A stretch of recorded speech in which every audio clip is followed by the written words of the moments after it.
E aí, pessoal, vamos começar agora o penúltimo episódio da nossa série sobre a paixão de Cristo. A gente acompanhando os últimos eventos da vida de Cristo, na sua última semana, a partir de quarta-feira até o domingo da sua ressurreição. Então, a gente está aqui sexta-feira da paixão, às 9 horas da manhã, a hora que Jesus foi crucificado.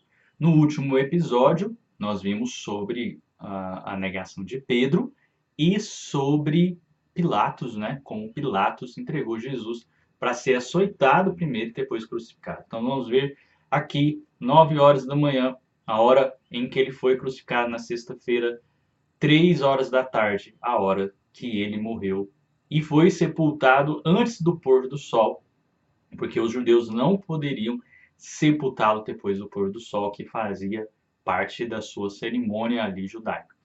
Então, pegue a sua Bíblia, seu celular, seu tablet, seu leitor digital, como é o meu caso, e pegue aí Marcos capítulo 14, né? A gente está aqui no versículo 21, que começa aqui com uma nota interessante, que diz que obrigaram Simão Cireneu, que passava vindo do campo, pai de Alexandre de Rufo, a carregar a cruz de Jesus. Outros evangelhos vão dizer que Jesus carregou um tempo, mas Jesus não estava conseguindo mais carregar a sua cruz.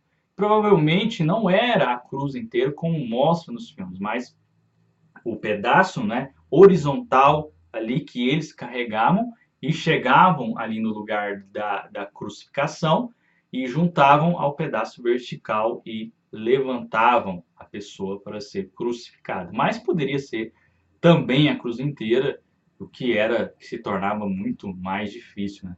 E Jesus não estava conseguindo. Por quê? Porque se você viu outros episódios ou leu essas passagens bíblicas, você viu que Jesus sofreu muito, né? Espancaram Jesus, colocaram uma coroa de espinhos, ele foi açoitado, então ele chegou praticamente morto, né? Talvez qualquer outra pessoa teria morrido já. Então, acharam ali esse Simão Cireneu que entrou aqui para a história bíblica e para a história da igreja, que ajudou Jesus a levar a sua cruz.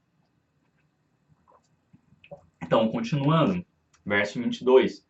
E levaram Jesus para o Gólgota, que quer dizer lugar da caveira.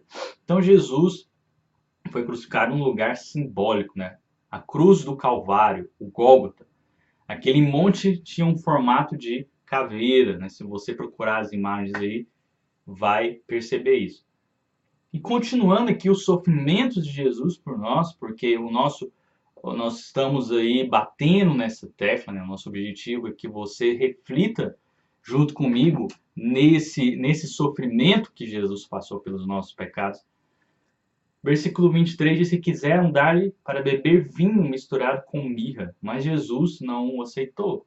Para quê? Para tentar aliviar um pouco todo o seu sofrimento. Mas Jesus não queria, porque Jesus queria passar todo o sofrimento por nós, que ele pudesse. Jesus passou 100% de forma física, de forma mental, na sua alma, como homem. Ele sofreu, e também como Deus, 100% pelos nossos pecados. Então o crucificaram e retiraram entre si as roupas dele, tirando a sorte, para ver o que cada um levaria. Então a crucificação, a pior pena de morte da época, que consistia em levantar uma pessoa presa nas duas mãos e os pés presos com pregos, com grandes pregos, né, que já atormentava a pessoa e deixava ela ali exposta, né, pendurada por pregos. Então ali a pessoa morria aos poucos, perdendo a sua respiração, morrendo por asfixia, morrendo por sofrimento prolongado, por cansaço até não aguentar mais. É isso que Jesus passou por nós. Então crucificaram. Versículo 25. Eram 9 horas da manhã quando crucificaram. Aqui já na nossa versão aqui, já bem traduzido, né? Mas se encontrar versões antigas, você vai ver ali o horário judeu da época. E a inscrição com a acusação contra ele dizia: o rei dos judeus. Quem mandou escrever isso, nos outros evangelhos que nós lemos, foi Pilatos. Os judeus não gostaram disso. Mas Pilatos escreveu, ele disse: o que eu escrevi, escrevi. E foi uma profecia ali, né? O rei, ele realmente era o rei dos judeus, mas não só dos judeus, mas de toda a humanidade que crê nele, de todos aqueles que creem nele, que o acreditam nele como Senhor e Salvador. Com ele crucificaram 2 ladrões, um à sua direita e outro à sua esquerda. E cumpriu-se a escritura que diz: com malfeitores foi contado. Então Marcos aqui não conta a história dos ladrões, que um se arrependeu e o outro não, e a gente não vai se aprofundar tanto nisso para não alongar, mas Marcos só se refere à profecia, né, que o Messias estaria entre os malfeitores. Isso que dizia a profecia. Isso queria dizer não só, né, que Jesus andaria entre os malfeitores, pregaria o evangelho para eles, não, mas que ele morreria, sofreria e seria visto como um pelos judeus e por aqueles, porque depois que condenou, depois que foi a pena de morte, o povo achou que Jesus realmente merecia, estavam todos ali zombando de Jesus, quer ver? Versículo 29. Os que iam passando blasfemavam contra ele, balançando a cabeça, dizendo: ah, você que destrói o santuário e em 3 dias o reedifica, salve a si mesmo descendo da cruz. De igual modo, os principais sacerdotes, com os escribas zombando, diziam entre si: salvou os outros? A si mesmo não pode salvar. Que o Cristo, o Rei de Israel, desça agora da cruz para que vejamos e creiamos. Também os que com ele foram crucificados ou insultaram. Então, olha só, as pessoas estavam zombando de Jesus, porque Jesus fez tantos milagres, fez tanta coisa, mostrou tanto o seu poder, e de repente foi condenado e parecia que ele era um fraco, e parecia que ele realmente não era o Salvador, coisa nenhuma, e as pessoas instantaneamente perderam a fé. Talvez pessoas que tinham recebido milagres aqui estavam zombando de Jesus. E os fariseus e sacerdotes, aqueles dentre eles que não criam em Jesus, também zombando e não sabiam que Jesus estava entregando a sua própria vida. E se eles soubessem do poder que Jesus estava manifestando, mesmo na sua morte, a gente não pensa nisso, que Jesus estava manifestando o poder mesmo na sua morte, porque ele estava entregando a sua vida. Ele estava se aproximando da morte.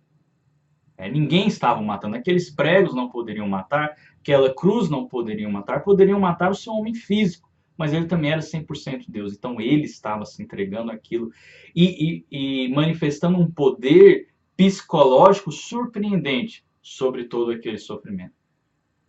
Então a morte de Jesus, chegando o meio-dia, houve trevas sobre toda a terra até as 3 horas da tarde. Então uma manifestação divina do Pai ali de trevas, né?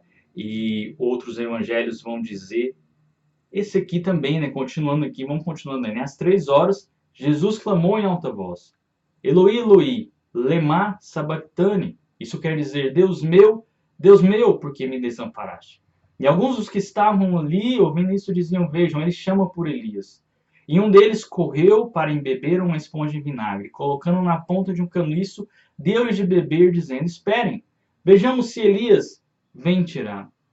Então aqui houve trevas, teve uma manifestação do Pai, aqui também houve trevas, de meio-dia às 3 horas da tarde, porque o preço dos pecados de todas as pessoas do passado, do presente de Jesus e do futuro dele, que já dura 2000 e poucos anos, e de todas as pessoas que vivem hoje, se hoje vivem 8 bilhões de pessoas. Imagina quantas pessoas já passaram. Jesus levou todo o preço de bilhões de pecados sobre ele ali, e Deus manifestou ali o seu desagrado com o pecado, né, através de uma manifestação física. E Jesus cita esse salmo que diz: Deus meu, por que me desamparaste? Jesus não está falando que ele foi separado de Deus naquela hora, porque ele era o próprio Deus, também 100% Deus. Mas Jesus está citando um salmo, dizendo toda a sua perturbação, todo o seu sofrimento diante daquela situação, como se o próprio Deus, como se a própria vida o houvesse abandonado, mas ele estava entregando a sua vida. E mesmo assim, as pessoas continuavam zombando. Mas Jesus, dando um forte grito, expirou. Ele entregou a sua alma. Pai, nas tuas mãos entrego o meu espírito. Está em outro evangelho. E o véu do santuário se rasgou em 2 partes, de alto a baixo, aqui simbólico, né? De que agora nós temos entrada diante de Deus através do nome de Jesus. Não no Santo dos Santos, mas em todos os lugares que nós cremos que estamos diante de Jesus. O centurião que estava em frente de Jesus, vendo que assim havia esperado, disse: verdadeiramente este homem era o Filho de Deus. Então, um soldado romano ali, diante de tudo o que aconteceu, creu que Jesus era o Filho de Deus. Não tinha como. Ele conseguiu ver o poder de Jesus em meio ao sofrimento. Nós só queremos ver o poder de Deus, o poder de Cristo em meio à alegria, em meio à prosperidade, em meio à vitória, mas aquele centurião viu o poder de Jesus em meio ao sofrimento. E a semana da paixão de Cristo, a cruz de Cristo, nos traz à memória o poder do sofrimento, o que Deus faz através do sofrimento. A graça de Deus que se manifesta através do sofrimento, nós também temos que meditar. Porque a maioria das pessoas neste mundo sofrem, mesmo sendo cristãs. E a maioria de nós sofremos por culpa nossa, por culpa de outras pessoas. Mas muitos cristãos estão sofrendo injustamente, estão sendo perseguidos em áreas do Oriente Médio, em outras áreas. Será que eles não têm a bênção de Deus? Será que quem é pobre e é cristão não é abençoado? Não. Aqui, esse soldado romano viu, no meio do sofrimento, este era o Filho de Deus, porque Deus estava se manifestando. Estavam ali também algumas mulheres observando de longe. Entre elas estavam Maria Madalena, Maria, mãe de Tiago Menor e de José, e ainda Salomé. Quando Jesus estava na Galiléia, essas mulheres o acompanhavam e serviam. E além dessas, havia muitas outras que tinham ido com ele para Jerusalém. Então os homens fugiram, e as mulheres, e outro evangelho vai falar, e o apóstolo João, seguiram Jesus até a sua crucificação. Porque as mulheres também não tinham risco de serem presas, mas elas tiveram essa nobreza, esse cuidado de seguir a Jesus até o fim. E citar as mulheres aqui é muito importante, porque nenhuma literatura daquela época valoriza a mulher como a Bíblia. Então a Bíblia não é machista, né? Pelo contrário, ela valoriza muito mais a mulher do que qualquer literatura daquela época. Mas não podemos tirar o contexto também da época em que foi escrito e na onde foi escrito, que era uma sociedade patriarcal. Então é surpreendente a valorização das mulheres nos textos bíblicos. Sepultamento de Jesus aqui antes do pôr do sol, para nós encerrarmos esse quinto episódio, né? E já entrarmos logo no sexto episódio, que é a ressurreição de Jesus. Ao cair da tarde, por ser o dia da preparação, isto é, a véspera do sábado, José de Arimateia, ilustre membro do Sinédrio, que também esperava o reino de Deus, dirigiu-se ousadamente a Pilatos e pediu o corpo de Jesus. Mas Pilatos admirou-se de que ele já tivesse morrido. E tendo chamado o centurião, perguntou-se-lhe se havia muito que Jesus tinha morrido. Após certificar-se pela informação do comandante, cedeu o corpo a José. Pilatos se admirou, por quê? Porque demorava muito mais para morrer. Mas Jesus, para cumprir todas as profecias, morreu antes do pôr do sol, entregou a sua vida antes do pôr do sol, para que não quebrasse a lei dos judeus, e porque o seu sofrimento foi muito grande também, muito além. Eles tinham o costume de bater nas pernas dos condenados para apressar a sua morte, e Jesus não precisou fazer isso.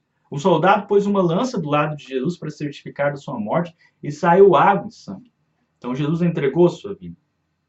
Este, baixando o corpo da cruz, envolveu num lençol que tinha comprado, depositou num túmulo que tinha sido aberto numa rocha, e rolou uma pedra para a entrada do túmulo.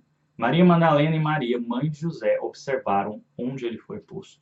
Então José de Arimateia, um fariseu que cria em Jesus. Então, como eu disse em outro vídeo, não é a religião que está perdida, são as pessoas que estão perdidas. Há pessoas dentro da religião boas, há pessoas más, há pessoas sinceras, há pessoas hipócritas. A religião tem o seu papel importante. José de Arimateia aqui, um religioso que creu em Jesus, serviu a Jesus, teve a honra de pegar o corpo de Jesus, foi uma honra, e sepultar o corpo de Jesus. Então Jesus aqui entrega a sua vida por mim, por você, pelos seus pecados, pelos seus erros, para trazer uma nova vida para você. Para trazer uma vida com abundância, uma vida mais leve, uma vida longe de tudo aquilo que nos prende, porque o pecado te prende. O pecado te prende, você sabe disso, você pode não falar para as pessoas, mas todo tipo de pecado prende as pessoas se elas não creem em Jesus, não entregam a sua vida para Jesus, que liberta de toda opressão, de toda prisão espiritual. Então, Jesus morreu para trazer vida e vida em abundância e trazer a vida eterna. Todo esse sofrimento ele passou para nos trazer a vida eterna. Não por crermos nele não teremos sofrimento, né? Não, vamos sofrer ainda, mas temos a garantia de uma felicidade eterna. Podemos sofrer 70, 80 anos aqui, até mesmo por ser cristão, como aqueles egípcios que foram degolados há pouco tempo, e muitas outras pessoas que morrem nos campos missionários aí sem nós sabermos. Mas a vida eterna para aqueles que creem em Jesus está garantida. Amém? Então, no próximo vídeo, episódio 6, terminamos com a ressurreição de Jesus, Marcos capítulo 16. Tá? Se você gostou, aí, se inscreva, faça propaganda, compartilha, tá bom? Deixe seu comentário, obrigado e até o último episódio.